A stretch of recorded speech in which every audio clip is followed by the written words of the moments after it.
కర్ణాటకలో 400 కోట్ల రూపాయల విలువైన పాత 2000 నోట్ల రూపాయల కంటైనర్ దొంగతనం కేసులో కీలక మలుపు చోటు చేసుకుంది. ఇంటర్ స్టేట్ దోపిడీలో స్పెషల్ ఇన్వెస్టిగేషన్ టీం మరొక నిందితుడిని అరెస్ట్ చేసింది. సిట్ దర్యాప్తులో రోజుకో ట్విస్ట్ బయటపడుతూ ఉండడంతో దేశవ్యాప్తంగా ఈ విషయం దుమారం రాజేస్తోంది. కర్ణాటకలో 400 కోట్ల రూపాయల విలువైన పాత 2000 నోట్ల కంటైనర్ దొంగతనం కేసులో సిట్ విరాట్ గాంధీ అనే మరో నిందితుడిని అరెస్టు చేసింది. జనవరి 23న అర్ధరాత్రి విరాట్ గాంధీ అనే హవాలా ఆపరేటర్ను అదుపులోకి తీసుకున్నారు. కేసులో ఇప్పటివరకు మొత్తం 7గురిని అరెస్టు చేసింది సిట్. ఇంకా 2 నిందితులు పరారీలో ఉన్నారు. పరారీలో థానేకు చెందిన ప్రముఖ బిల్డర్ కిషోర్ సావ్లా అజార్ ఉన్నట్లు పోలీసులు వెల్లడించారు. అరెస్టైన విరాట్ గాంధీ రాజస్థాన్కు చెందిన హవాలా ఆపరేటర్. అతనికి ఒక మత సంస్థతో సంబంధాలున్నాయని అనుమానిస్తున్నారు. కేసు నమోదైనప్పటి నుంచి విరాట్ గాంధీ పరారీలో ఉండగా ఇప్పుడు పట్టుబడ్డాడు.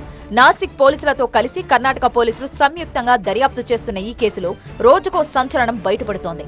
ఇంకా ఇందులో ఎన్ని రాష్ట్రాలు ప్రమేయం ఉందో తేలాల్సి ఉంది. గతేడాది అక్టోబర్లో గోవా నుంచి కర్ణాటకలోని ఓ ఆశ్రమానికి 2 ట్రక్ కంటైనర్లలో 400 కోట్ల రూపాయలకు పైగా విలువైన పాత 2000 నోట్లు తరలిస్తున్నారు. అయితే కంటైనర్లు కర్ణాటకలోని చోర్లాఘాట్ దగ్గరకు రాగానే దోపిడీ జరిగింది.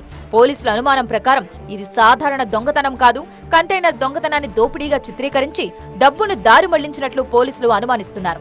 ఇందులో హవాలా నెట్వర్క్, బిల్డర్లు, మత సంస్థల లింకులు బయటపడుతుండటంతో కేసు రాష్ట్రాలను దాటి జాతీయ స్థాయిలో చర్చకు దారితీస్తోంది.